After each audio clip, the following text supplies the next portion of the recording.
I drugi projekt, potpisali smo ugovor i on je završen, taj se posao počeo pripremati, ta aktivnost teče, u naredne 3 godine to mora biti završeno, najvećim dijelom. U ponedjeljak će biti potpisan novi ugovor o izgradnji filtera vrijedan 20 milijuna maraka. To znači da ćemo imati investiciju u Ugljeviku u narednih nekoliko godina u vrijednosti 90 milijuna eura. To Ugljevik nije imao otkako je 80. godina izgrađena termoelektrana.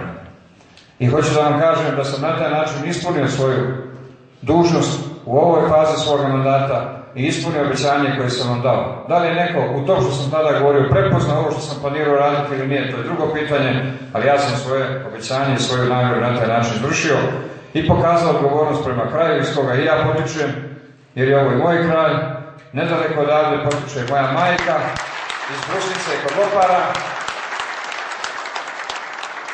I tako ću se odnositi i u buduće prema ovom kraju, zato što u ovom velikom projektu vidim šansu da se otvori mnogo radnih mjesta. Neka od njih će biti toliko koliko bude trajao projekat, ali će se možda kroz tu vrstu trajanja toga projekta razviti mogućnost da se i trajno zadrže ta radna mjesta. Ali će puno značiti dolazak velikog broja firmi koji će ovdje raditi na izvođenju radova.